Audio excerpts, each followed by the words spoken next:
Greetings and salutations. You thought I was going to say, hey, how your mom and him? Well, of course I'm going to, you son bitches. I just scared the crap out of my dog when I did that, by the way.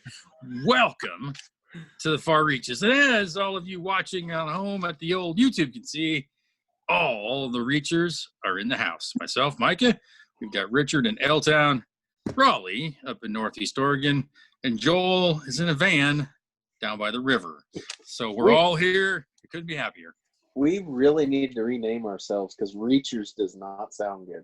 Well, if you put it that way, yes. But the dirty Reachers network is growing. There's other Reachers now. We're reaching other people. Yeah. We're reaching around the block. I didn't say that either. No, get your arms around the reaching. Yeah. We are 4 Reachers strong. Yes. I think Jimmy McNamee is just coming to terms with being a Reacher. Slowly. It's taken a lot of drinking, and he's not talked to me since. So there's that. Yeah. So maybe he was the whole time. He just didn't know it. Denial can be ugly. Yes. So speaking of ugly, man, those of you watching on YouTube, apologies, but this is what it's all about. So you got us. You're stuck. We're going to reach out and get you anyways, somehow. So it's been a while since we've all been in the same place virtually at the same time due to schedules and chaos. And, summer's rough for all of us in different manners and fashions. And Joel moved back across the country. So did I guess. So all kinds of craziness. But let's get started with our first segment that we like to call the Far Reaches Weekly Update. We used to say update, but I thought I'd give a little extra zazz because it's been a while, kids. So, Joel, you look so anxious to talk. You look like a squirrely professor I think I used to have. Maybe I dropped his class on the second day. But, Joel, do you have any weekly update for us? What's going on in your world, man? Yeah, just pretty tired right now. I went and I took the day off of work today to go golfing. You got the bug. Nice. Yeah. Other than that, there's watching a lot of movies, TV, football started. So I've been doing a lot of fantasy football preparation and that sort of studying. Very busy. You have your teams. You been doing DraftKings or something? Well, we do a Greater Eastern Oregon League, so the Curran brothers and then 9 other guys out there. So first week just happened. I won, so I'm 1-0. Nice move. Me too. But then I've been gambling on football again. I'm the worst gambler I've ever known of. I think I've lost $300 in 1 week into the season. I was going to say, it just kicked off. This is like betting preseason football. I probably would give it a couple weeks to settle out a little bit unless I was going for like maybe an over or an under. But just saying, yeah. Yeah, so watching a lot of football over the last week, and that's about it. Cool. And for the record, once you get really good at this golf shit, you won't take off work and you'll still go golfing. Nice balance. Takes a while out here. Can't just pop into the golf club. Yeah, it's true. It's probably a bit more of a involved ordeal. Yes, but we should talk football betting later on offline. Also, it's one of my hobbies, so to speak, sidelines. So yeah, I'll tell. Yeah, we'll do a little talky talk. Okay. Mr. Bigsby, Mr. Hay, good to see you, brother. How you been? Good. Finally finished up with second cutting hay here last week. Of course, you guys haven't seen me for quite a while here. But yeah, it's been. I mean, I think we really missed you. Yeah. Anyhow, I got to the end of haying season, and one door closes and another one opens, and so it's. That's what he said. Prepping for fall cow work and chip. Kind of a little bit of a downtime here for a few weeks, but not much. So. Awesome. Yeah. It's like shampooing your hair, rinse, lather, repeat. One thing's done, then you start the next. So to oversimplify. Yeah. No. Richard. That's it. Richard. What up? What happened? How you doing? What's up? Weekly update there, Home Slice. The cows are all coming home early. So we're doing a lot of work that we'd be doing in November now. We've already pregged about a third of our cattle, so yeah, super exciting about that. Was it a management decision, or do you mind if I ask you why they're coming home early? Resource water? Gotcha. Yep. Gotcha. Had to adapt. Okay. Yeah. Anyways, but it's not the first time. Won't be the last time. So everybody thinks that this is the world's worst. Oh, my rant for the day. This is not the worst drought in the history of Oregon. No, not even remotely. Yeah. No. Anybody who remembers the early 90s, that was bad. That was really super bad, and we're not there yet. This is concerning. Well, yeah, we definitely have short attention span theater all around us, which is so ironic since we can look up anything at any time and be like, oh, shit, I'll be damned. Yeah, look at that. That was way worse. But it's just it's how our minds have been formulated so recently. Also, not the record fire season in the history of Oregon. I think all in all, which is a statement. Yeah. Single fires that have burned more ground that has been burned in Oregon all this year. I can't say the same for California, but since I used to do fire stuff, I can tell you that the Rodeo Jezeski fire that was in Arizona in the early 2000s was over 2.6 million acres. I don't think a single fire this year has burned that much acreage. So probably not all, maybe not even all of them duct taped together in Oregon would be that size. That's a lot of acres. I don't know. I've been keeping up on that. I'm just talking out my ass, as you might expect. I'm not saying that it doesn't suck, and it totally sucks, and we've been in the smoke now for 6 weeks or so. But, also not the worst. Yeah. So I don't know why everything's the worst all of a sudden, but it's just. When was it worse? When was it worse? Like the early 2000s. We had record fire seasons. Like we measured our fire seasons by revenue. So, yeah. On your side, yeah, because you guys were support basically, right? Yep. So yeah. Anyways, but one fire season we did 26 million in like less than 6 weeks. So, yeah. Wow. That was huge. Yeah. And maybe it's because the fires are smaller and there's this crazy. But yeah. Yeah, cumulatively might be close, but yeah, you're right. I think we have such short attention, and it's always the worst that we've ever had, and it's not good. Don't get me wrong, but we've had worse, no doubt. So, my weekly update. God damn you, bastard! No, go ahead. Yeah, what's that? I guess we'll probably talk more about the fires, but I was just thinking that Roundup would have been. It was starting tomorrow for the official first day. Today was slack, wasn't it? Yeah. Yeah, but I bet Roundup turnout would have been terrible with the smoke. As long as people, I think they'd want to get the hell away from wherever they're at and at least come all be miserable at the same place. And you go to LBR, you're not noticing smoke. Yeah. Well, like 2 years ago when there was a big fire in the gorge, there was a noticeably smaller crowd. I'm sure it looked like this. The pictures I've seen have been smokier than 2 years ago. Yeah, it might have been the road closure too. Half the folks come from the west side, so that's hard to say. I'm sure if they could get there, they would. Yeah. I was in deep depression after 9/11 and managed to get to Pendleton, and it was probably one of the most memorable experiences of my life. That's because we sang "God Bless the USA" every night out in front of Happy Canyon, amongst other things. About every 15 minutes, if I remember correctly. Well, yes. Time is worth that to a degree. I'm sure we probably didn't sound near as good as we thought we did, but we were like karaoke, all of us karaoke champions many times over. Yeah, that was one of those things. Yeah, and I even mentioned that when they first started talking about this and could they cancel the Roundup, and I was like, you didn't freaking cancel it after 9/11. Of course, they were like, well, that was different. I'm like, it's a choice. That's the whole point. Is it's a choice to succumb to what's out there or not. So, and we did. So I'm sure we'll have to get some folks on. We need to talk about that still, about if they can talk about the decisions that went into that.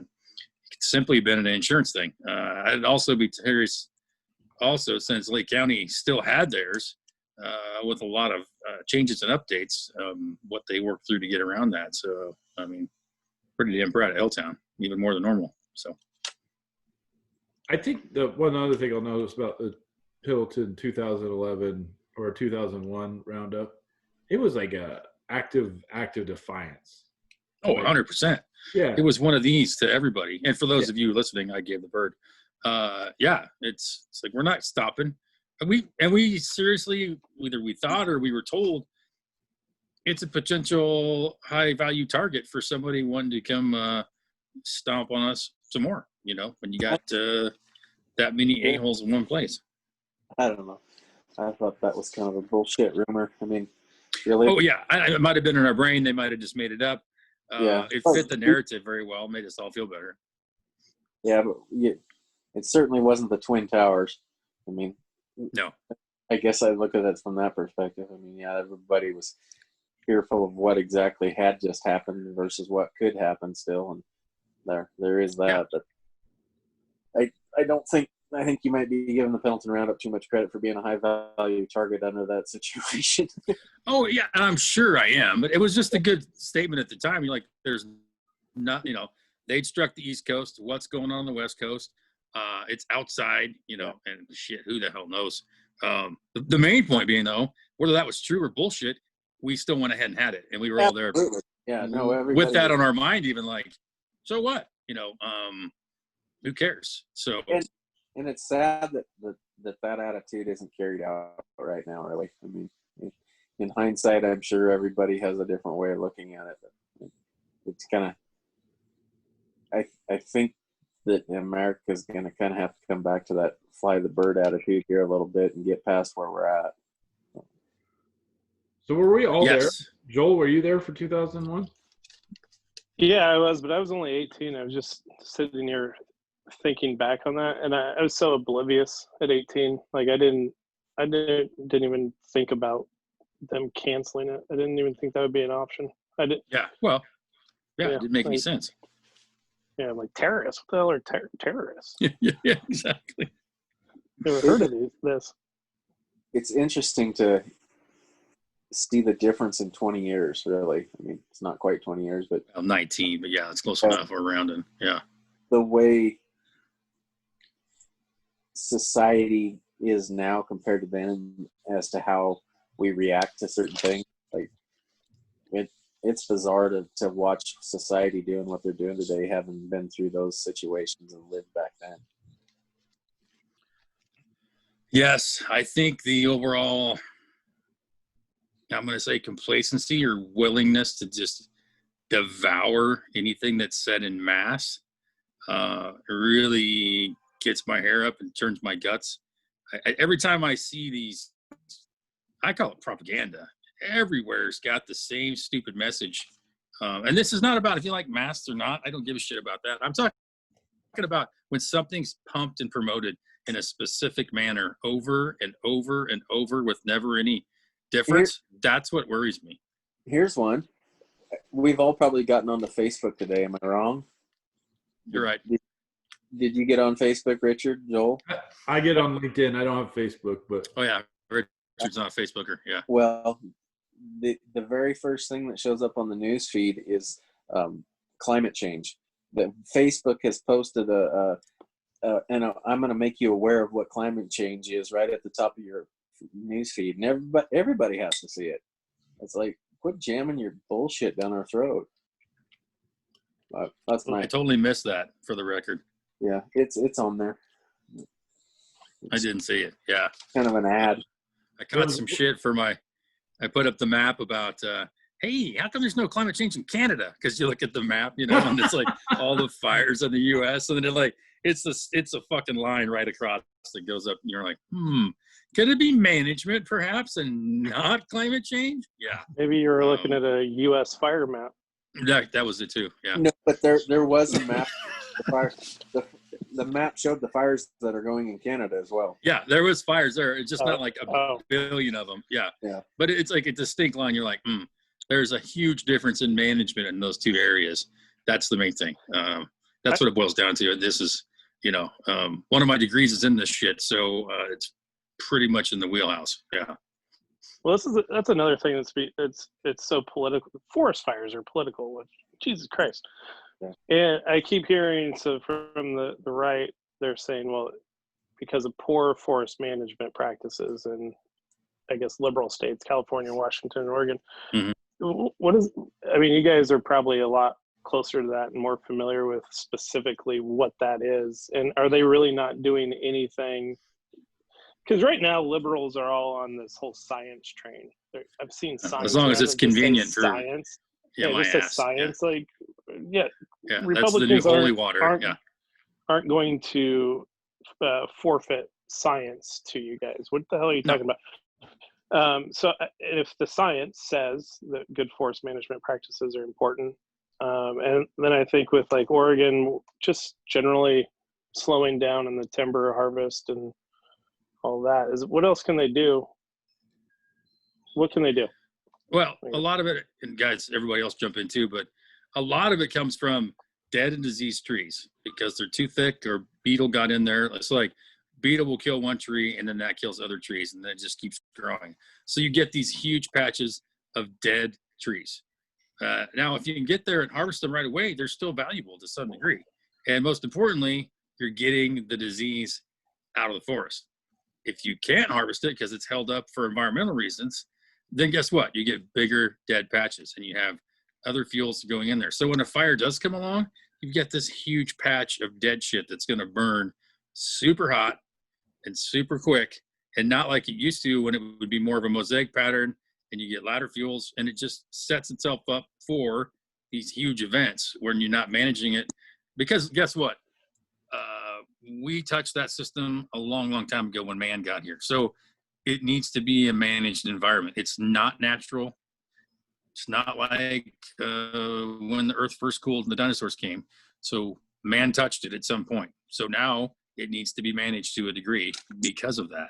And there are many ways to do this.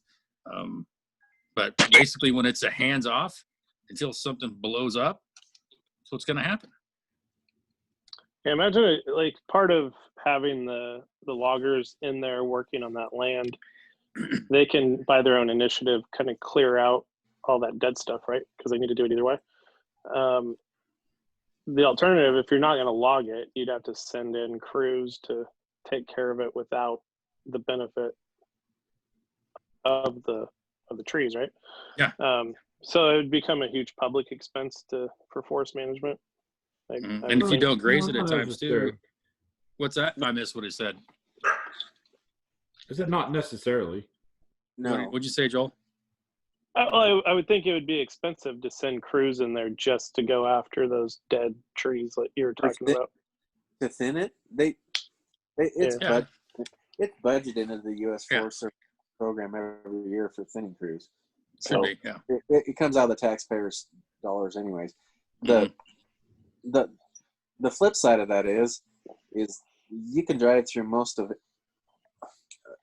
I can't speak for all U.S. Forest Service land, but in this area, it is like an act of Congress to try and get a logging allotment to be pushed through to the point where they'll log it with all the red tape and all the lawsuits and all the hoopla you have to do with the environmental movement. So at some level and at various levels, the Forest Service hands are tied through Absolutely. with environmental groups suing them at every crossroads they come to. So the proper management that used to get taken care of back in the 70s and 80s and prior to that to the environmental movement really was you didn't have catastrophic fires because your forests were managed correctly, logged correctly, and cleaned up correctly. And if a fire did arise, you had crews out in the forest that were loggers, and they went and took care of it anyway. So this global warming thing's a crock of shit. It's just it's a mismanagement and a neglect really of our natural resources. So Yeah, they're a resource. It was harvested, replanted, and you did it again.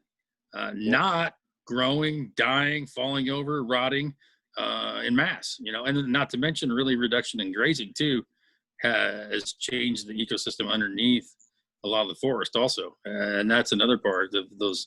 That's where the ladder fuels come from, where something small starts on the ground and then it starts working up through the other layers in the forest. Next thing you know, it's in the top and it's gone. So it's really I think when you step back a long ways, it's like management versus not, and it needs to be managed. Yes, Richard. We have to acknowledge that there was some really bad management choices in the past. Absolutely. No doubt, man. Yeah, I Clear totally agree. cutting. Yeah. Way overgrazed. I mean, the stocking numbers now are Mhm. probably to the tune of 40 to 60% less than they were at one point. Absolutely. We have to No overcome that Absolutely. hurdle, and they keep using that as a stick to beat us with. And it's to the point of so we have a biogen. Yeah, plant. and the pendulum's gone way too far. Yeah. We got a biogen Yeah. plant in Lakeview, which is also mired in politics, where they just burned all the timber that was going to get run through the biogen plant before it was. But the thinning, there is economic. There is a private market for thinning, and it's with these biogen plants that also create power or fuel. This particular one's going to create airplane fuel, but the way that it was funded, it can't take any.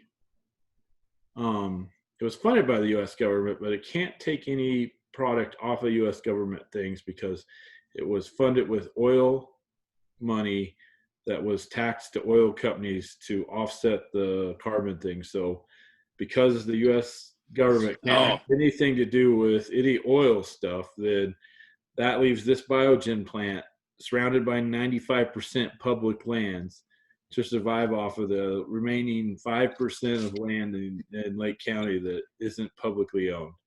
So none of that thinning process. So you could have private guys in the national forest thinning the things all the time. They could be cashing in at this biogen plant or other regional biogen plants, and the forest would get thin. There's a market mechanism to make that happen. And the government and special interest groups have jumped through all sorts of hoops to make sure that's not a viable option. And then to go back to the Facebook thing, the interesting thing about focusing more on science, well, Facebook's going to be the one that picks what science is viable to be displayed. So I had to laugh at that with how sad is it that people are celebrating over the fact that we're going to let a company that had a poke and started Farmville be the company that picks the science that the majority of the people of the United States are going to look at. What the hell happened to MIT, Stanford, Yale, Princeton, all these great, what the hell, Oregon State. I think that there was a pretty good working mechanism for people to vet and pick science, and that is completely degraded and broke down. And it's the height of lunacy that we'd even consider a platform like Facebook to be the dispenser of knowledge for something that is real. Facebook's only been around since 2007. By no way is anybody mature enough that works there or mature enough to make those decisions as what is credible science. That's just lunacy. Phenomenal point. From the makers of Farmville, here's your science. I completely agree. And why aren't the universities speaking up more for other people? And perhaps they are, or they feel like they don't want to be canceled because they're disagreeing, which is what science is all about, is disagreeing. That's why it's called a hypothesis, you sons of bitches. Anytime a professor speaks up, they get fired. Bullshit. Those commie fuckers are programming people right now, left, right, and center, and they're not getting fired. Excuse my French, but that's no. I mean, anytime a professor speaks up and kind of identifies lunacy, those people get. They're fired. certainly in the crosshair. That's what I was talking about, getting canceled. Yeah, if it's not the popular thing to say, thank God that I wish I could go back and look like when we thought the Earth was flat, and those poor bastards that stood up. Was it Copernicus? Like, no, this shit's round, man. What Have you that been guy go watching through? YouTube? No. I haven't. What have I missed? Yeah. Oh, the flat Earth. Come on. Oh, they have members around the globe. Yeah. Yeah.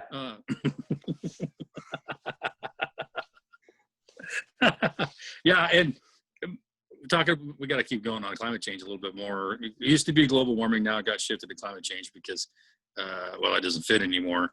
But if you want to talk about, this is one of my favorite topics because it always went rounds with it in school. Like, the earth is cooled before the earth obviously heated up from that because we're not still frozen. And according to everybody's science, this is way before any of the assholes on this podcast were running around. So what caused any of that? Because so A, it's a cycle. All right. Let's establish that. B, if we're talking about the earth heating, my hypothesis is if anything's causing heating, it's the thousands of square miles of roads and rooftops that you see in cities reflecting all the sun and holding that in. If you want to talk about heating, like, go stand on the fucking tarmac at Las Vegas International if you want to talk about hot. And you can't tell me that all those surfaces in the world, since we've been so smart and built all this stuff, aren't causing something to heat up. So don't tell me it's cow farts, because there was way more buffalo running around than there are cows right now. And somehow we still got to this point. So A, I think it's a cycle. B, if anything's contributing, it's the billions of miles of asphalt and rooftops that plague this world right now. Wait, you don't think CO2 does anything? No, it's a natural gas in our system. The plants take in and breathe out. Like, seriously, it's not something we're injecting new. I just heard some science yesterday about We're methane, running out 'cause of that's how the Europeans say it. plants. Methane is a 10-year cycle. It just goes and it repeats and it dies. It's not the problem. Yeah, maybe we need more plants, Mr. Joel. I guarantee you. Always need They're all more burning plants. down. They're all burning. Well, It's that was, still, the other, yeah. that was the other interesting thing that I've learned in this fire season is apparently when you don't clear or there's not an active fire cycle that where it gets suppressed, then the amount of trees on the side of the hill actually influences the water. So the more For trees, sure. the less water. So it's better to have less healthy trees and more water than is to have a bunch of subpar trees that aren't as healthy consuming all the water.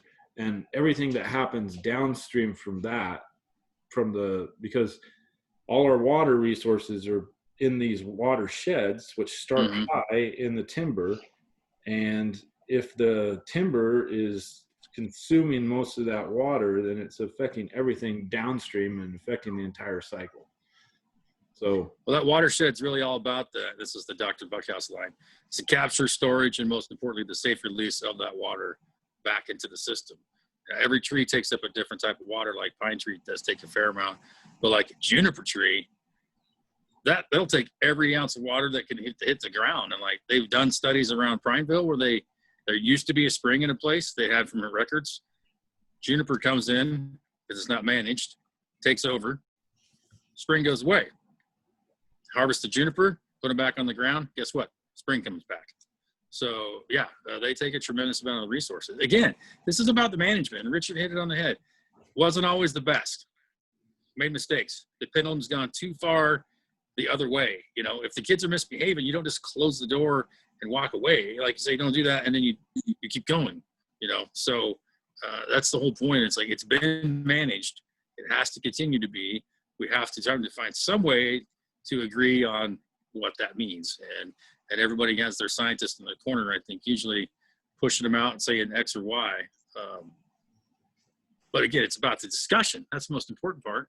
Discussing it, looking at the data, poking holes in it, saying what if, and doing it again. Not just, oh, that's it, done, walk away. We don't ever do that with science. That's the whole point. That's why, you know, publish or perish. That's your job as a researcher. Guess what? Every answer in the end usually says, you know what we need? We need more data. We need to do this again. That's how it works. Humans, I think humans are the juniper tree of Earth. It could be. You take us away in the spring and come back, man. Yeah, guarantee it. why Can't prove it. why do we always remove ourselves from the natural system? I don't know why we give ourselves so much credit either. Like, one volcano erupting puts out more gas, more particles, more everything that we're going to do in 100 years. Yet we think we're all that important. And like, Guess what?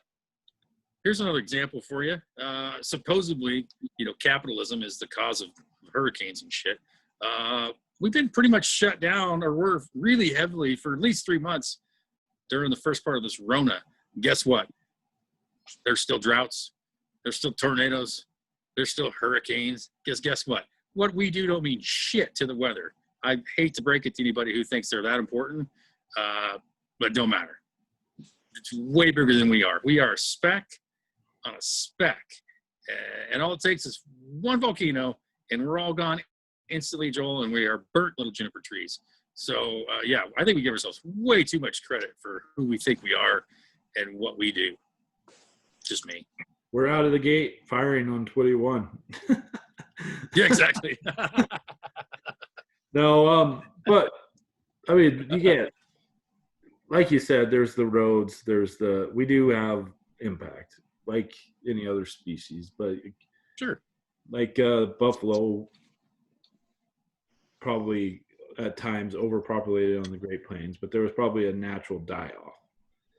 And that cycle recycled, and the herd built back up, and then they tapped their resources out and they died off. What happens with humans is we're just doing it distributed across the entire planet, and it's probably just more apparent because it doesn't happen in small isolated communities anymore. Yeah, deep. Are you taking edibles today? Nope. Okay. Yeah, sounded like it though. Yeah. Sounded like it. Nah, great discussion, man. We got we're still on the weekly updates. Yeah, that's awesome. Raleigh has 20 more minutes. Yeah, he's like, hey, you sons of bitches. For my weekly update, I had a chance to do it's still going on this week. Still, it's called the World Ag Tech Summit, and it was put on by a bunch of people in the UK. And obviously, since it's during the COVID or the China virus, whatever you want to call it, current idiocy that we're suffering through, it's all virtual. And so they've done a lot of work on making it so it's easy to book meetings and meet people and talk about what you do and interact. And we've had virtual roundtables, which are awesome because you'll throw like 10 people on Zoom and you just start talking about a topic. And you never know for sure who's in the meeting because it just says like, this is Steve. And turns out Steve's like global director of whatever. And so it's been a really interesting time to meet people on there. And I had like a meeting with somebody in Norway today. Another dude he's a Russian guy that was in London. I just booked a meeting a minute ago with a dude that's in Ecuador while we were on this call, actually. So it's going on the rest of the week, basically. But it's just all these different ag technologies coming together and talking about some of the stuff we're talking about here right now in a slightly different manner, mind you. But yeah, it's neat to have that resource that they put together for people all around the globe, really. Mostly based, a lot of UK people, but there's a good fair amount of us from the States as well. So that's been fun to get to meet people and interact and talk about some of the things that they have going on and how this global crapdemic has really impacted agriculture and how we might be better on the other side. So supply chain transparency has been one of the big points of conversation because that's proven to be a severe weak point, if you will, in this recent times with, we had a great roundtable yesterday about local processing and direct to consumer marketing of beef products and things of that. It was a good, like a 30 or 40 minute roundtable on that. So it's neat to hear UK perspective and some of us in the States. So that's my happy little weekly update. How many It's days? quite entertaining. Say again? How many days was it? So animal ag was on Monday. General ag is Tuesday and Wednesday. And then there's a future food product one on Thursday. So it's a 4-day deal in total. What service are they using? What service? Yeah. Honestly, I don't know. I'm not sure It's amazing. what platform they're on. I did a similar one with the Sun Valley Institute, and they'd have breakout sessions, but it wasn't Zoom. I signed up for it, and they're always sending me stuff, but it's it's amazing what they're doing with this collaborative technology and the videos and Oh, stuff. you could set your times. Like they basically default to 20-minute meetings. And so you go to your schedule for each day and say, and they have it from like 8 o'clock till like 4, and it's 20-minute segments, and you can block off ones that you're not available or you're busy. People can just jump on there and they can just request, hey, I want to meet you Tuesday at 10 a.m. And you're like, sounds good to me. Or you can do the same thing, and everybody has a nice bio. You can request to connect on there. You can export all the contacts you make out of there. You can, it syncs your calendars. It's a really nice platform. And I when I was talking to the organizer in the UK, I was like, dude, you need to keep this up for the annual regular meeting too, not just a virtual one, because this ability to make connections prior to the meeting is very valuable to me, and I think other people as well, instead of scrambling when you get there. So pretty cool. But we're gonna change gears. We're gonna go to our movie segment, which for this time, if you don't remember, since it's been about 19 months, it was V for Vendetta. We're gonna get to that in a moment. However, I'm gonna pull a fast one on you, Richard. And since Mr. Bigsby has to leave us in a little while, I would rather have you do your word of the week now, and then we can circle back to the movie, if that's all right with you. I should have warned you. Oh, man. I know you can handle it. So, yes. Ding, ding, we got him. Look at Richard. He's looking around the room. It's like, the word of the week is lamp. Yeah. I'm trying to pull that Usual Suspects thing. Oh, Kobayashi. Yeah. Let's go. Yeah, I was in a barbershop quartet. Oh, man. And if you don't have it, that's all right. I thought you'd be poised and ready to go. Yeah. I totally actually spaced it. Yeah, I broke. Yeah, you're going to forget your PIN number and you're going to remember your name. Yeah. So, I broke my first rule, which is never assume. No, I can't come up with anything right now. All right, that's fine. We can do a topic, we can Rhode Island, talk amongst yourself. Yeah. No, I'm just kidding. We'll start with the movie. Anybody else get a chance to watch it? V for Vendetta? Yeah, I saw V it. is I watched for it. Vendetta.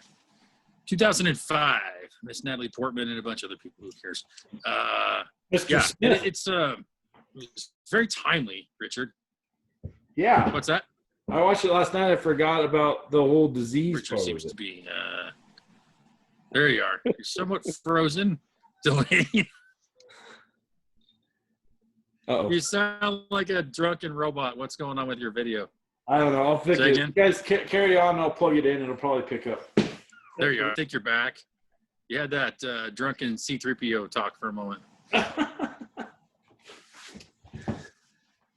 He's on like Richard's usually on a delay as it is. But now he's actually on a delay. It's even more entertaining. I think he's going to go jumpstart the Wi-Fi. Or maybe hook it back up from the neighbors. Yeah.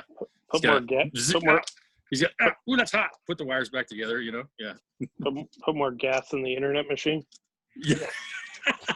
Honey, where's the gas for the Google machine? Damn it, I told you. This is important. There we go. He had to go turn everything else off. And then so now he's got, So, you said something. We couldn't understand it. We've been making fun of you while you were gone. Now you're back.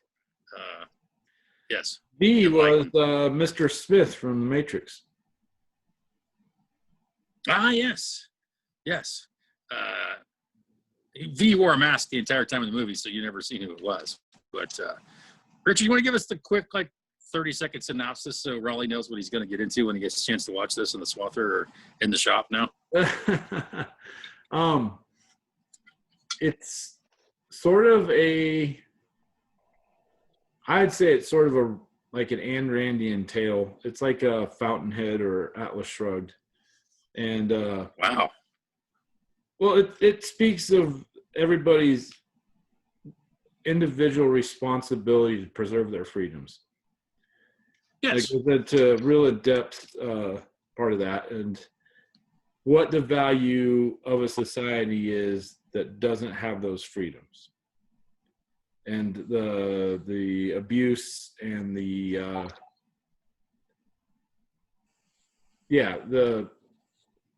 how power is distributed in a place where you lose your freedoms.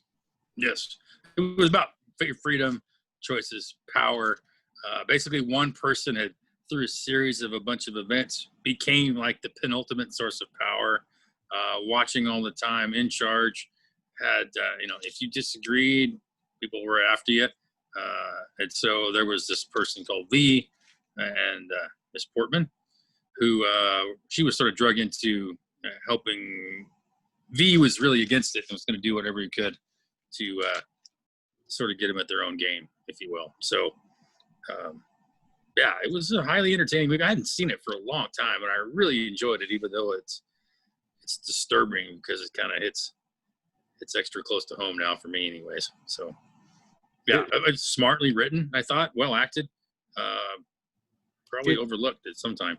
It's Orwell, it's Huxley, it's Bradbury, it's Rand, it's all these they're, how would you say it? They're not the regular people that write books, but they've written amazingly successful books despite not falling into the norm. And that movie intertwined, it's a graphic comic book novel that plays on all the themes of those books. Gotcha. Oh, Count of Monte Cristo mixed in there too. Yeah, true, definitely. Yeah, he was the good guy that got locked away. Yeah. So Rawls, it'll mess with your mind. It's pretty cool. There's a lot of parallels. Because was it November the 5th? That's one of the key dates, right? Yep. Yeah, which, for me, that's close enough to election day to make you scratch your head. So I thought that was entertaining. Yeah, and it's people on the inside who are kind of in it, but also like in the system, and they're like, yeah, this isn't right. I can't do much about it yet, but I know it's not right. So it was like I said, very, very timely and somewhat disturbing, but also entertaining and enlightening. I think Raleigh only understands the meaning of the movie. He doesn't really know what it's about, which is it takes place in I think London, right? Yeah. The world has been kind of ravaged by turmoil, including a disease. So they've gone through a period of lockdown. Mm-hmm. And in London, they've put their full trust into an authoritarian regime to guide them through all these problems and keep them safe. And they quickly become very corrupt. And I think, like the government manufactured the virus to release to scare people. Yeah. They control the media, and they use the media personalities to control the narrative. That's why there's so many parallels to what's going on right now, and somebody could jump to the conclusion that there's some big conspiracy happening.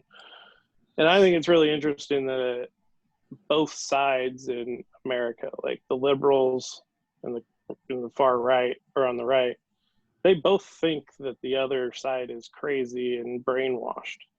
Yeah. And even these movie makers assumed that would be, I guess, the conservatives that are brainwashed. But in my opinion, I think it's the other way around. But yeah, the fact that it was a virus and it was really about, this is for your safety. Just listen to us. We got this. So just a lot of parallels, very timely. I thought that was interesting. I like the headline in the paper when he was looking through the old articles. It was 80,000 dead of the plague. Like that was meaningful. Yeah. They underestimated what we can tolerate. Oh, there should have been another episode of the paper that updated it. It's it's actually only 6% of what we thought. We apologize. Yeah. I was also going to mention why it borrows heavily on themes from other books. One of the original things about this story was that it turned symbolism on itself. So normally in a dictator's, like Hitler and stuff, there's a lot of symbolisms, a lot of rituals. And the way that V countered the authoritarian regime was turned the symbolism upon itself with the mask, the Guy Fawkes mask, and the things that he chooses to blow up. So he basically, and I never seen that in another book where the protagonist, is that right? The hero actually uses the same levers against to that extent. So I thought that was an original part that, even though it borrows heavily from these other themes of other books, that was original that I haven't read before. Yeah. No, it was. It's worth watching. To put it that way, it makes you think, which is always good. Yeah. So, but if you haven't seen it yet, it's recommended. You might like it, you might not, but you'll scratch a bit. Yeah. So. Good fight sequences. And watching it last night, thing that I never take away from the movie, but I think I appreciated more last night, was the whole time that she spent in the prison. Oh, dude. It was all fabricated. That's crazy. Yeah. So, spoiler. Hold on. Yeah. No, that really gets my mind. That's probably one thing that sticks out the most is everything that she went through. It really got her to her. At the end, you're like, wait a minute. There starts being some things you notice, you're like, oh, I know what's going on here. That son of a bitch. And then it's pretty entertaining. So I had one more question. Who thinks that V and the Stephen Fry character are brothers? V, Stephen Fry, and what? In the movie, Stephen Fry was the gay guy that was the Johnny Carson type host on the TV. Oh, yeah. I think they were related somehow. Yeah. Yeah. I think so. What's going on inside, Ross? Is it snowing? I can't zoom in, but I've got little bucks underneath. Oh, there's a deer right there. Yeah, I see him. I was wondering what was outside Joel's window. More windows. Yeah. Oh, there goes your sprinkler. I wonder what that was at first. Yeah. Yeah, no, I got a handful of little bucks coming in to eat apples every night, so it's kind of fun. Oh, cool. I thought I'd share with you guys. Little Raleigh's Outlook. Yeah. Ross, do you have a movie? We can set the movie up for next week real quick while we got him. Do you have a movie for next week, Ross? I don't think there's any better time in society right now than to nominate Blazing Saddles.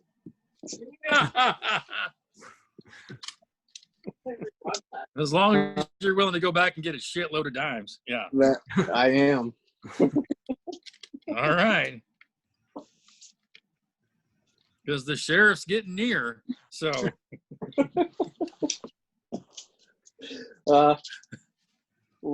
Keep it lighthearted, you know. I love that movie. Back on the movie, the media personality that was kind of he's participating in the system. Yeah. But then behind the scenes, he doesn't believe that shit, right?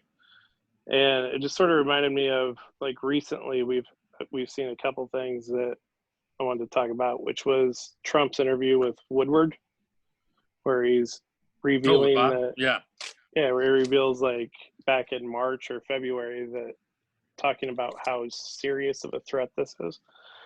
And now everybody's jumping all over him about it. But my takeaway from that is, like, why was Trump talking to him in the first place? Why would he say that? Like, did he? I mean, he knew it was on the record. Like, what's he doing? And then the other one was the head guy at CNN was talking about how he wanted to give Trump his own show. And CNN. Oh, I heard that tape. Daily. Yeah. It's interesting what we see on TV versus what they actually do behind the scenes. They're all pals behind the scenes, right? I wouldn't say they're pals. No. I think Trump will just go talk to almost anybody. I think it's part of that deal. I've not heard all the things he said or read what he said to what's his name. I did hear the tape of the head of CNN talking to whoever. Michael Cohen, right? So yeah, it was Michael Cohen. Yeah. I have heard that tape. Yeah, which makes you like, because you're like, no, it's a business. We forget that. That was my takeaway. It's a business. So, yeah, it's incredible. It really is. Yeah. It's Just when you think you've heard it all, stand by for news. So did you go with Letterkenny or MASH? I've done both. I've watched more Letterkenny. It's pretty bad for most of it, but then once in a while they just drop an incredible line on you. Kind of so like this. Yeah. And it's the first season, so I assume it'll get better, right? Like most shows do. They Assumedly. improve. Age. No, Yeah. actually, they do bring in a new interesting Yeah. I character. watched that. They bring in an Yeah. Indian character named Tanis. You know- really changes the dynamics of the show. They bring in more. Yeah. Yeah. The best show I think of, one of the best shows I've ever seen in my life, I was recently going through, is Cobra Kai. Have you guys seen Cobra Kai? I watched the first season. Yeah.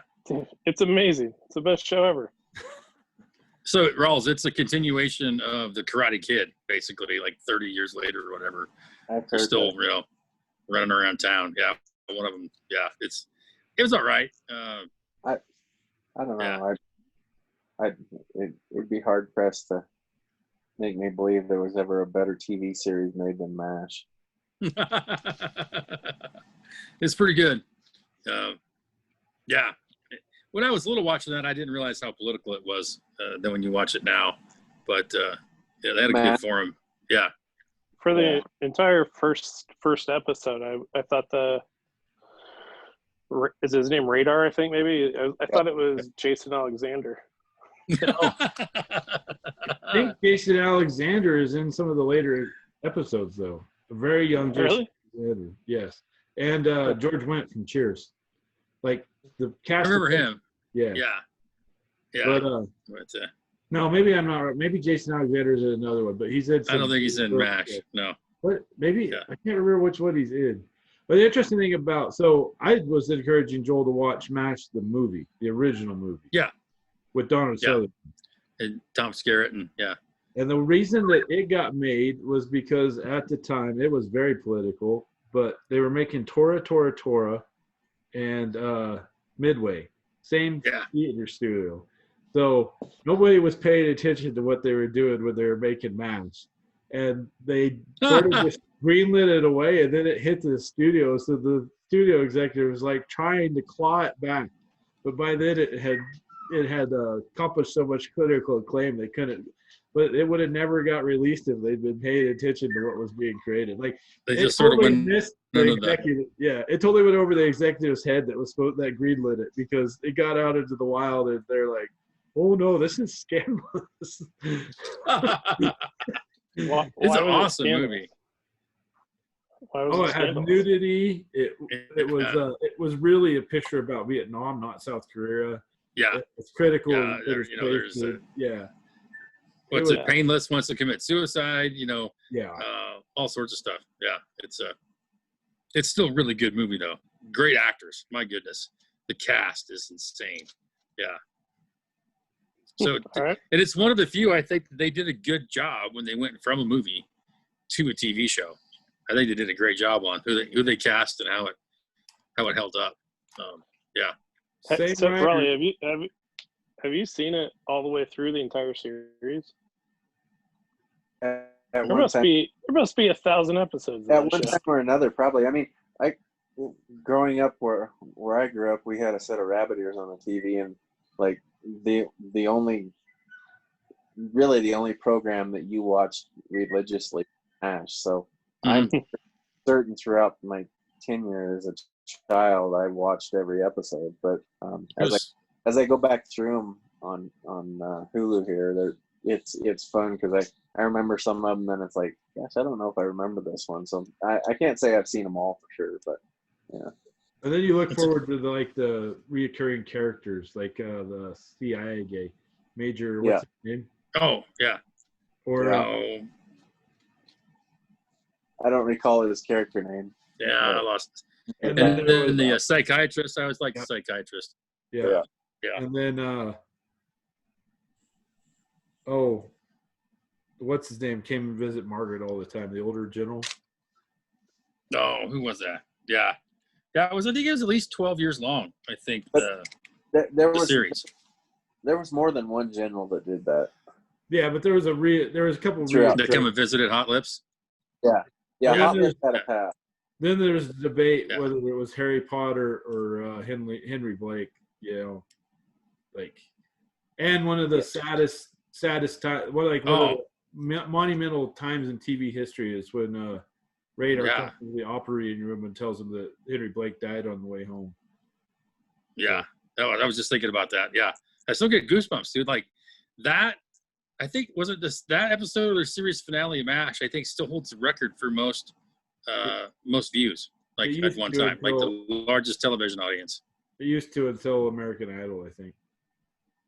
I don't believe that. You shut your filthy whore mouth. Yeah. I know. I don't I'm believe sorry that. I had to say it, but yeah, it used I to know. be the record. History ruined because of American Idol. Yeah. American Pie hole. Yeah. Yeah. That's awful. No, it's a great show. Is it a comedy?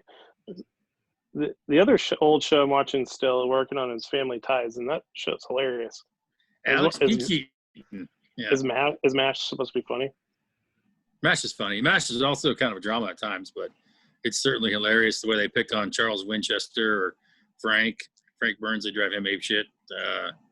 It's a lot like military though, because you have really busy times and then you entertain yourself by screwing with each other.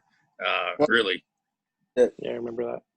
Probably the thing that just, after recently starting to watch it again, is, and it goes along the same line as Blazing Saddles, but the political incorrectness in it was just fabulous. I mean, the very first episode, I think that they, in the first 5 minutes, they talk about Spear Checker. I mean, it's just, it takes you back to an era where, you know, that you weren't so wrapped up with everything you had to say. Like and was it offensive? I'm certain it probably was, but at the same time, it was, the dialogue was open on both ends. You know? They were always hitting on chicks. Like it was like full combat, hand to hand, doctors and the nurses. Yeah. Yeah. And another way around too. It wasn't only just one way street, but Yeah. you know, You'd really like Cobra Kai, man. It's very politically incorrect, and it's new, so it's that much better. This is the second time this week that's been brought to my attention that's something that I should watch. So I think I'll probably dabble in that before too long. Hey, there's 2 seasons, right, Joel? Is that correct? Yeah, one was fantastic. I'm on 2. 2's a little bit more serious, and you can tell more production's gone into it, so it's not quite as good. But The first season was 1 was awesome. Let's see what happens. Yeah, and of course, Karate Kid's been on Movie Channel like every 15 minutes, so I've enjoyed that. Just Elizabeth Shue fan, so It isn't. Yeah. I don't know. Yeah, if they exist, I don't want to meet them. Yeah, dirtbags. So, Ross, you got time for what we learned before you skedaddle? Yeah, I've got about 10 minutes. Okay, perfect. So let's shift up from the movie time and TV time, which I've really enjoyed, by the way. I think we can expand on that. So, Ross, if you want to start us off, we'll get you. Make sure we get your thoughts and processes in on what we've learned, either this little segment or the past couple weeks. It's up to you, my good sir. Yeah. Oh, what to choose from here? Wow. Yeah. Information's cool. Yeah. I've learned a lot. Actually, I'm just going to go with I learned that my mechanical ability here recently is more than I thought it was. I have a 93 Dodge Cummins. Everything's manual in it, windows, door locks, everything. Mm-hmm. And my driver's window, it will roll up with assistance, but then it'll fall back down. So the gears are stripped out. And so I knew I had to take out the retractor device there and called the parts store. They no longer can get those. The best way to do it is to go to a dump or a salvage yard. Yeah. See what they have for parts. So I managed to convince myself that I could take apart the gear unit and take out the gear itself and go in and re-weld all the knobs on it, and then take a Dremel tool and file them back down. Oh. And lo and behold, I did. So I can add that to my resume now. So, You know, I can take it apart, and more importantly, I could put it back together. yeah. I guess I've been shorting myself in my mechanical ability in the past, but I surprised myself. So. Yeah, some homemade gears. Impressive. Yeah. Hey, it works too. That's the best part. Even better. Guess what? It actually worked. Yeah. Oh. And that's going to last for a while, I bet you. Yeah. You're good to go there. I hope so, because that's a pain. It might become electronic next time. You have a vacuum cleaner motor and a switch, and you'll have it run up so it's electronic on that driver's side. I might just go without a window. Or you get a cordless drill and just put on it. Yeah. It's got a cordless on the dash. You just shove it in the hole and give her hell. Yeah. Roll her up and down. Yeah. Roll them up. Yeah. Well, it's always nice to surprise yourself like that with a I got nothing to lose. I'm in the middle of nowhere. Let's see what happens. Mm-hmm. I like it. Richard, what have you learned? I have some shout outs. Outstanding. No, I just want to say I thought that antelope episode went really well. And Joel, I know that sometimes hanging out with us radicals might try your patience a little bit, but I want to let you know how much I appreciate you contributing. And if we get a little bit too far out there, I hope that you don't abandon us completely. So he's our balance, man. Yeah, we need our Mr. Joel. So yes. And then boy, Micah, Micah and I talked about doing the Far Reaches extras. Micah did one last week with Amy and who was it? Shandy. Yeah. Summer Shandy. Yeah. Man, I really enjoyed that. I thought it was a good visit, and man, I think they have a really good chance when they get there. So I almost feel like I should be one of those 30 people at the line. So shout out to you guys for doing that one. And then I did a Far Reaches episode today with Jackson Muller, which will come out here in a couple days. Probably let this one come out first and then wedge it in there somewhere. But yeah, so thanks for Jackson to be open-minded and check it out. He's got a podcast on the way. I don't know what the name Oh, of awesome. But and a shout out to everybody that's listening. I'm really beginning to enjoy this little community that we're creating. So one at a time, I guess. But it's never in a million years, 21 episodes ago, did I think that this would be where we were at. But here we are. Totally, dude. Yeah, we're growing a little herd of reachers every week. I think it's pretty cool. And yeah, it was fun to do that the episode with Amy and Shandy on that race in Mongolia. Just to get them to talk about it was pretty fun and learn a bit more. And I totally agree. I think they're going to go there and show them some cool stuff. I think they're still going to be surprised at just how vast that country is and just how lonely it could be. I bet you. But I think they're gonna pull through. And yeah, we should sneak over there and be one of the 30 to just randomly show up and scare the bejesus out of them. I think that'd be pretty cool. So I'm looking forward to Jackson's episode as well. I think that'll be cool.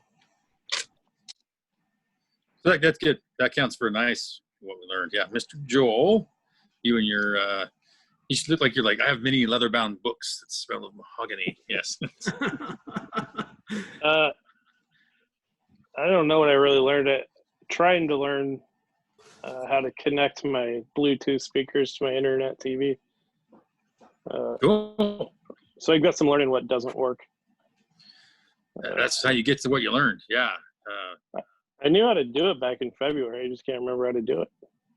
Order of operations. It's kind of tricky. I bet you. It's like, underwear, then pants. I think it's similar with Bluetooth. Yeah. Just go to YouTube and Sounds find good. the English version of how to do it. You'll have it done in 5 minutes. Yes. Or for the extra challenge, find like Spanish or Polish or something. I think that would be fun. Yeah. Not as handy of a lesson as Raleigh learning how to fix stuff. But Well, that's the great thing about this. It doesn't have to be anything like grandiose, like you said, on top of a mountain and her trumpets and shit. Yeah, I think it's pretty cool. So Bluetooth is technically stuff, I guess, right? Yes. 100%, man. Yeah. Yeah. Stuff is stuff. Totally. Yeah.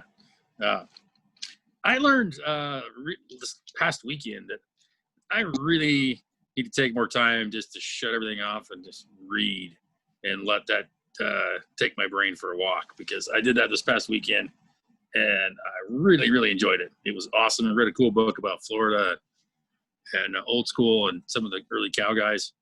And it just pretty much took most of my Sunday and half my Saturday. I had football in the background and read a pile and really, really liked it. So I don't get to do that very often because I read a lot for work, it seems like. So just to shut everything off and do it for fun, I need to schedule that more often. I really, really like that. And it's getting a little mushy. It's just good to see all you a-holes in the same spot again, too. So appreciate everybody making it tonight. It means a lot. Excellent. Well, promised myself I wouldn't cry. So we might just squeeze this in. Rawls, you want to give us the best thing of the week? Oh, Joel can hardly hold himself together. Look at him. I think he's going to wet himself. He's just trying not to laugh. That's awesome. best thing of the week. Boy, I should have prepped myself for this one. Yeah, because we've never done this before. That's the first time. Just say something cool that happened on the tractor. Nothing cool. I'm sure but cool stuff. You ever run over quail or something? Like, killed- Quail. Nothing Those cool. little that bastards. tractor. Gosh, best thing of the week was getting done with our hay for the year. Oh, yeah, there you go. Harumph. You know, Wrapping up the hay. Putting it all in a little stack. Back out the door. Nice move there. Yeah. Joel, what do you think, man? Best thing of the week. I forgot we all have to do that. Usually, yeah. Let's again. Let's try something new. We'll all go around and say the best thing of the week right before we wrap up. How's that sound? I know it's awesome. Yeah. It's been a while. I'll give you that. It's been a while since we had full reach capacity. Well, yeah. I mean, I'm just happy football is back. There you go. Yeah. I'm more happy that college is on than NFL, and I'll just leave it at that. Yeah. So, But I think Oregon State's going to start up their football season again. is Pac-10 or Pac-12 going to go? Yeah, they're going to come back like November. I think starting in November. Anything on the Big Ten? I didn't hear today. I thought they were With gonna the vote Big today. Ten. Yeah, they're going to do it together, I think. Oh, okay. We'll see. Richard, best thing, What? me. I'm gonna have to mark it, but I also Richard looks very stoic. I think his internet machine. It's for it's going. Damn Lakeview Internet. Hey, your Google machine ran out of gas again. Yeah, let me shake it. Yeah. Is that better? There you go. Yeah. Why you? Yeah. We're missing all the action too. You're just frozen in like this really stoic look. But we can hear you. Okay, good. So I this Maybe. week stayed in Adel Good. in my former house. I got furniture, all the stuff. Yes. So, anyways, it's going to turn into Airbnb. Wow. It's going to be part of the Land Trust Hunting Club thing. But when that's not happening, I will be living in Adel again, which is, I didn't think I'd appreciate it as much as I did, but I spent this weekend there. It was calm, relaxing, and very happy to, hang out in a town of 76 people. So, Well, I might come by and cook a pizza on the floor if you don't mind. Let's just try that, shall we? my mom has emasculators for you because she put new floor Yes, in. what? Your mom has what? Those little Emasculate? stainless steel things. Or I'll just lend her the banders. That's what I thought. That's what I thought you said. That's why I was That's what I checking. thought. Yeah. No. heard that. Since I lived there last, she came in and put all new floors in it, and she's very partial to them. So Okay, understandable. So we're taking our boots off at the door. I got you. And no pizza on the floor. Okay. she may never Hey. step foot in that house again. But by God, if she hears something happen to that floor, everybody dies. So we'll just put the couch outside. Is that what you're saying? Probably Okay. be best. Okay. Hey, I'm willing to improvise and overcome. Yeah. No doubt. Yeah.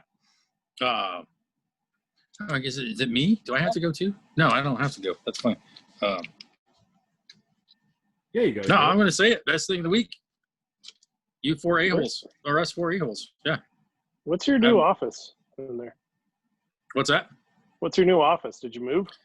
No. I just turned the chair sideways so it looks more professional. Yeah. There's a. Yeah.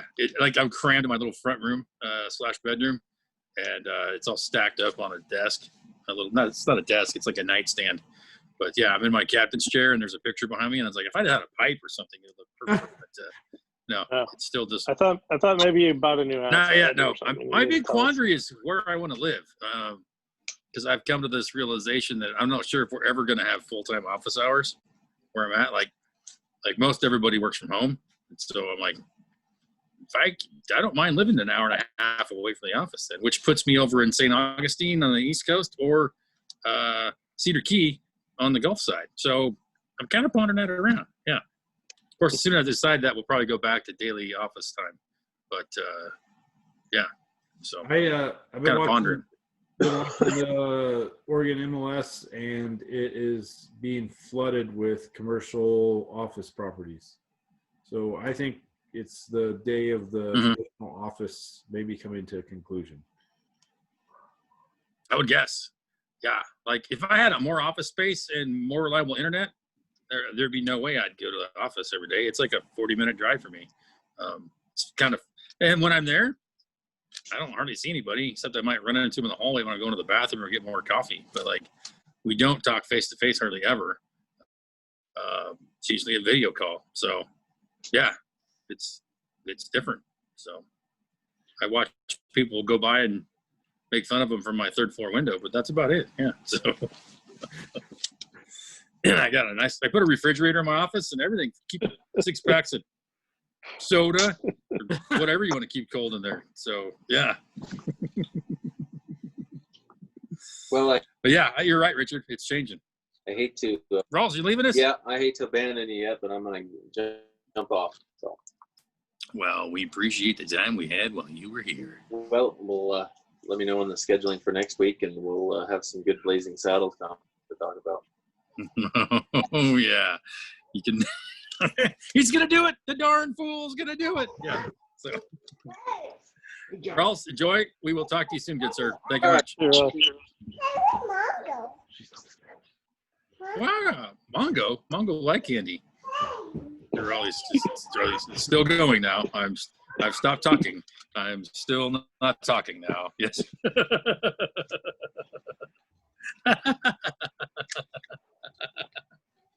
He knew it was taking too long too. He was getting nervous. Yeah. For those of you still listening on the podcast version, Raleigh was trying to sign off on his phone, just basically tapping and holding his finger in different spots because it was still running, and he was just trying to be calm and not say anything. And then we started laughing because it was still there. Like, yep, I'm hanging up now. Still not going to talk anymore. So he's finally made it off, and we can talk shit about it now even more. So, but the fun part about talking trash about somebody is letting them hear it. So that's, one of the major rules. But yeah. So, Joel, where'd you play golf at today? I'm curious before we wrap up. Diker Beach, just here in Brooklyn. It's about a 25-minute car ride. Oh, okay. Cool. I'm curious about you sent the one thing about the antelope episode. Any other interesting feedback? Oh, yeah, we had a great comment on the YouTube page that I forgot to write down. I will, it's there if you want to go read it. I have not seen any more in person. No, I have not. There's been a lot of sharing of that podcast and people saying this is great, but I've not got any direct feedback yet. So, Well, were you able to talk so about it was fun. Back to New York? Dude, what? What'd you say? Well, it was your buddy that sent the thing that Micah shared with us. So have you been able Yeah. to talk to him about it?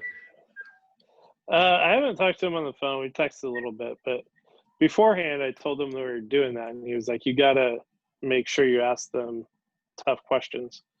Tough questions. Well, like, because I kind of knew what their stance would be, right? They were the townsfolk. Oh yeah, absolutely. That's why I giggled when he called me like So- what softball was it? pitcher or something. Yeah, like Hall of Fame. Yeah, I was like, well, duh, it wasn't an interview. It was like them telling their side of the story.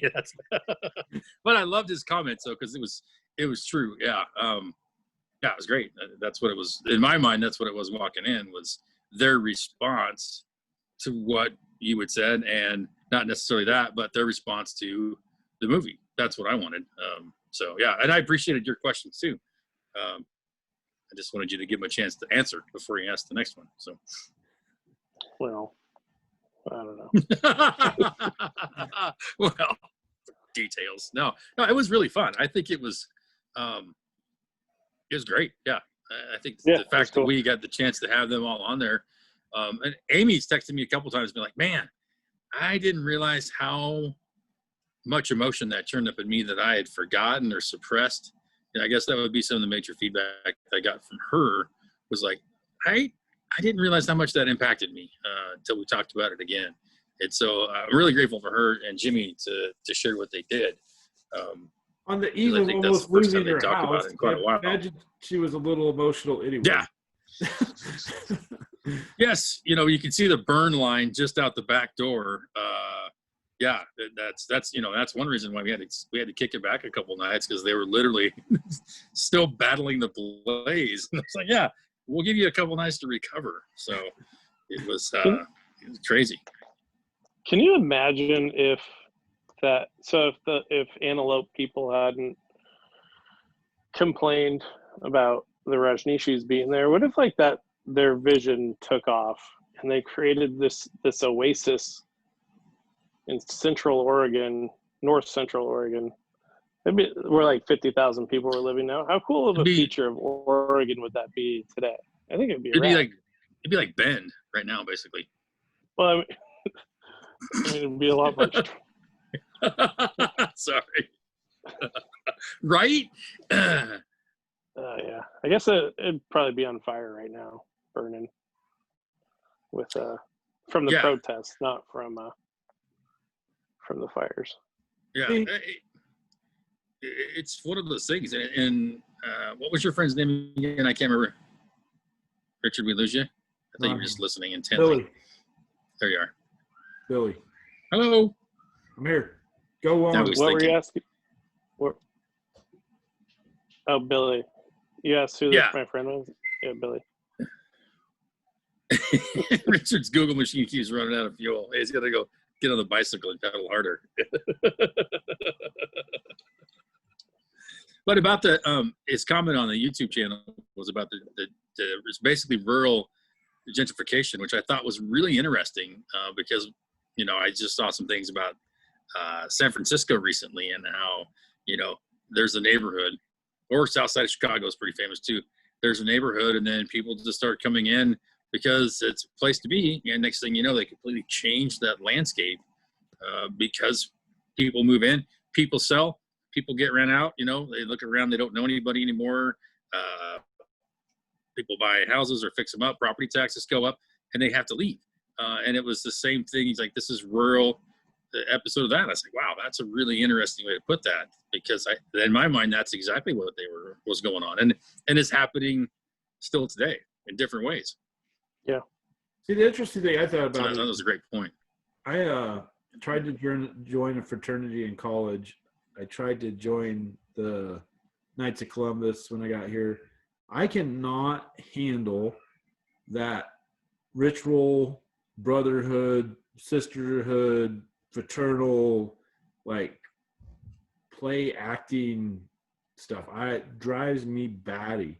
So just living around it would drive me insane. And even if they did create this epic paradise, I don't think I could ever get comfortable with that. I guess I just believe in individual sovereignty too much to buy into that cult type of not cult's probably the wrong word. I'm sorry. No. I'm sorry. Commune. That because that makes my skin crawl. So I don't think I could ever have been comfortable with it. I might have been able to accept it as long as it didn't infringe on me in my life every day. But yeah, I can't even handle the Knights of Columbus. I think I'd get woozy at an Elks meeting. I don't have any patience for that pomp and circumstance. It's just not my. It's not my. Yeah. And God love you for that, because you always made meetings interesting in college. I'll tell you that. Yeah, I'm curious if you were born into that. I think you'd feel the same way, though. I don't think I'm just. That's just who you are, and that's awesome. That communal sense of this is how we have to do it because we've always done it, and it just doesn't mesh. And some people look for that. Some people are comforted by that, and that's fine. Don't get me wrong, but some people aren't, and I think that's a huge bifurcation of the population right there, where you're fine with that or you're not. I think that's one of the first divergence of where we are as people. I couldn't agree more. Yeah. The closest I've come to that, we all lived in the White House in college. Yeah. And even then there was moments like, you sons of bitches. Yeah. And that was only 8 of us, or average of 8, I suppose. Between 8 and 300. You're doing too well. Yeah. I think Dave and I counted up one time. It was something like 50 different people at one time or another lived at the White House during our tenure there. And we counted the Brit and Lockie, even though they didn't officially live there. They spent more time there sometimes than we did during the week. So, yeah, it was a landmark. But You guys nonetheless. had PCU running on VHS on a loop. Actually, it was Dazed and Confused. That was sort of the movie of the house. Yeah.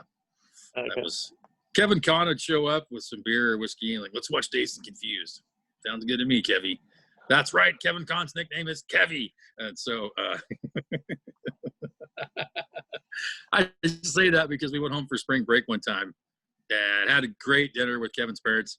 And then like a day or two later, I called a house and his mom answered. I'm like, hey, is Kevy there? Because we called him Kevy all the time in college. And she's like, oh, hold on a second. So she yells across the house, Kevy. And he comes grumbling up and he's like, you bastard. It took me 19 years to get her to stop calling me Kevy. And you're home one goddamn weekend and now I'm Kevy again. Yeah, so. So if you ever met Kevy, you'd laugh even more because he's been 40 for the past 30 years probably. Yeah. So easily. Yeah. But he does listen. I know that because he made some suggestions once about books we should read. So I get what were they? But I don't remember. I think I told us about him. He texted it. He actually texted me and said that. Yeah. So it was quite impressive. I thought I talked about those. Maybe I forgot. Oh, it was the Lonesome Dove books, I bet. He loves the Lonesome Dove series. It might have been. Yeah. Oh, yes. Lonesome Dove is in the 3rd of 4 books. Da-da-da. Yeah. You all read Streets of Laredo? It was good. Yeah. So I've read Dead Man's Walk, Comanche Moon, and Lonesome Dove, and Streets of Laredo. So, yeah. Al Michener's good also, not a Crickweed. I like Leon Uris as well. U.S. Grant's memoirs might be interesting. So, it's all for Kevy. Nice little recap. See? I pay attention. But, Joel, how are you adjusting to New York? You doing better? Yeah, I'm doing fine here. The only thing is it's so weird being in New York City and feeling like there was a lot more to do in Pendleton, Oregon. Isn't that weird? You ever think you'd say that out loud? There's just so much more to do there.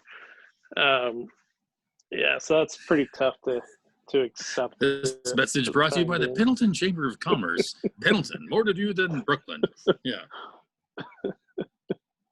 Oh, speaking of plugs, we should plug the fundraising page. Yes, great point, Richard. Thank you much. After that, earlier, I have something else to say about plugs. Okay. we can, yeah. Plugs Biden. So yeah, the when we had Amy and Shandy on to discuss their Mongol 2022 race, they had started a GoFundMe page. It's going to take them close to $30,000, I think, to get there and do the race. So they have a GoFundMe. It's Ranch Girls in Mongolia. Search that. There's also, I think, a link and when we did that podcast, we had a link to that. So anybody that's listening, I encourage you to go check that out. $5, $20, do what you can. They've got a couple years, so they're planning early, which is awesome. But it's a great cause, and I think it's going to be something we can all take pride in watching them go take that challenge. So yeah, Richard, thank you for the reminder that we'll keep talking about that. We're going to have those gals back on too for some updates occasionally. They're going to run some endurance races in the interim, and so when they have some landmarks on some things, we'll have them back also. So, and Mr. Joel, you had another plug, if you will. No, I don't have anything. I was just making a dumb joke. Well, shit, Earl, I got all excited to hear what you're going to talk about, and man, I'll plug. I think somebody we need to talk about more. We need to get as the sponsors is Pert down there at Pendleton Hat Company. I think that'd be one of our best sponsors. We should get that. So Pert, Mr. Perkins, we need you as a sponsor. Not going to cost you much, but we'll talk about you officially. We can even change it. So I'm saying that right now, calling you out, good sir. You should sponsor this crazy thing because tell you what, we'll both be happy if that happens. What do you think, Mr. Joel? Yeah, I think that's great. Yeah, outstanding. Yeah, outstanding. You kidding? Anybody else? We'll talk to them too. Yeah, it's all fine. But yeah, I'm still loving the fact that you had more to do in Pendleton. That's pretty cool. So. Yeah, I just felt like I went farther away from home, which you, of course, do. You kind of have to, yeah. Staying on my block like most of the week gets pretty old.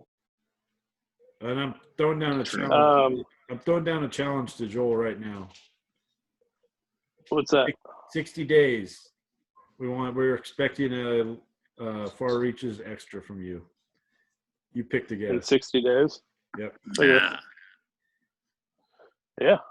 I have to pick a topic and a guest and learn how to interview people.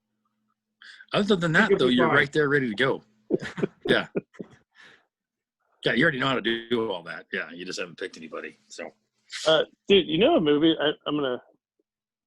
I'll just talk about this real quick. But so last night I watched John Wick for the first time. I heard so many people talk about it. The first one? Yeah, it's awesome. Yeah. So I can't wait to watch the rest of them. What's the best one? I've heard like 3 is actually the best one, right? I don't know. I like Halle Berry. I like the first one the best, I think. Yeah, Richard's trying to talk that he can't hear. We can't hear him yet. So I was really makes me laugh. I just think that the whole collection as a whole. I don't parse them out. Just one big story. It does continue well. Yeah. Yeah, I really like the fact that he trained. He went to Terran Tactical and learned how to shoot 3-gun. Really wanted to get involved in that. Halle Berry did also, which I think is really cool.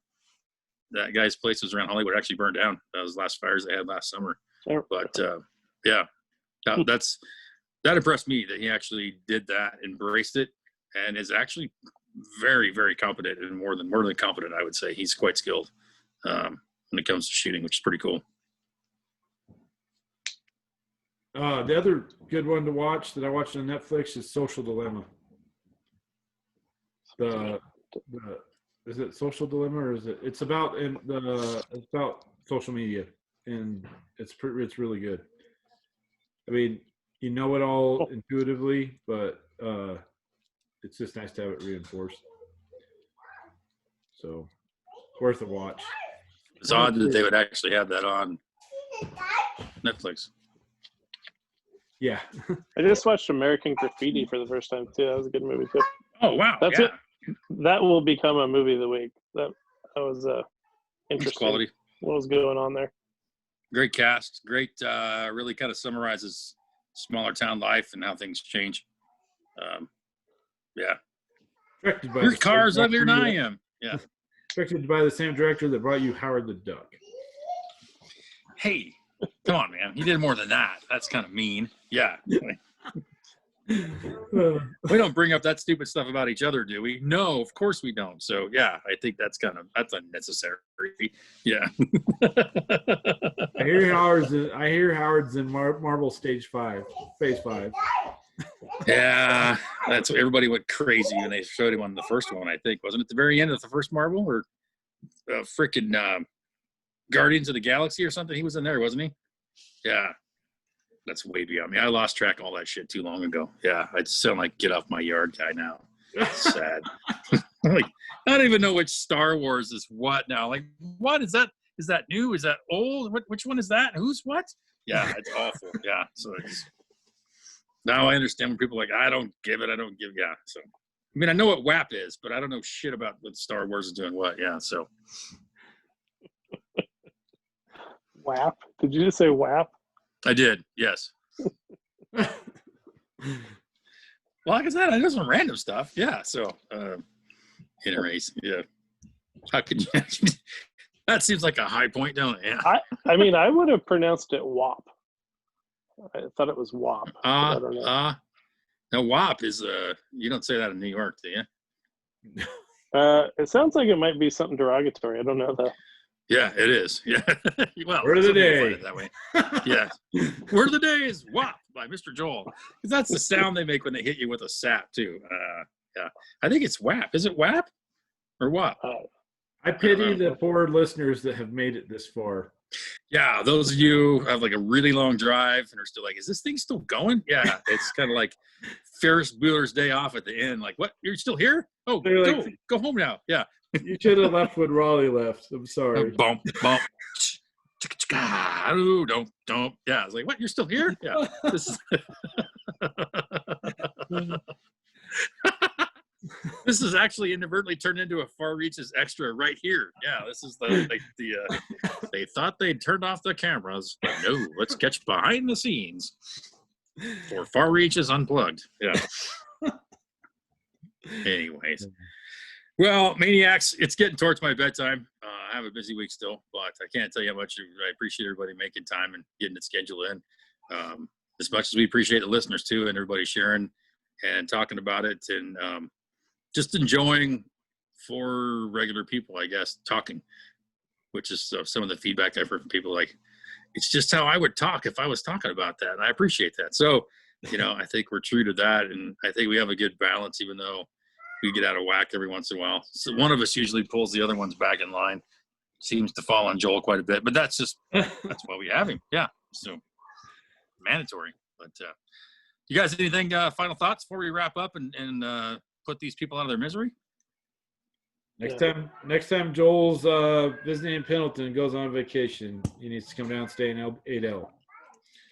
Yes, he's got 2 field trips. One to see Rawls, and then he's got to go to L-Town for damn sure. Yeah. Yeah, any of the listeners too, if you got special requests or where you want to travel, we'll get you there. If you want to go out and enjoy the ranching life out in 8L. Richard, plug your ranch website. Oh, we don't have just hit us up, doubleorlock.com. So there you go. Not warlock, not like 2 warlocks. No. Or lock. Yeah. And that was people be getting some. That was confusing at the bank when I had to explain it was actually not warlock. Oh, that's awesome! I had no idea. Oh, that's too funny. Yeah, like you misprinted my checks. It's not 2 male witches. It's or as in row your boat. Yeah. That's awesome. Oh my God. Yeah, Raleigh had the same thing with the Yatta Hay Cattle Company. So that's too. Yeah. They all mean something, but damn it. Anyways, guys, we're going to wrap this one up. We'll thank everybody for still listening. Please get your comments in. We do read them when I remember to pass them along. Kevin, thanks again for your suggestions on books. That was been about 6 months ago. I swore I read them to the gang. I probably didn't. That doesn't mean we don't care. But yeah, get your thoughts. Please share these with your friends. Share them with your enemies. Get your feedback. We do listen. And if you have requests for topics, I still think Joel's onto something with dating advice. We could have our own love line, if you will, and we can ponder that. So yeah, we have 2 married people and 1 person living with somebody and me. So it pretty much rounds out the spectrum. So we're perfect there. But we're going to wrap this one up. Let everybody get going. hopefully you're still driving down the highway or listening at work and enjoying yourself. So for all of us at the Far Reaches Podcast, keep on reaching, and we will see you soon. Thank you.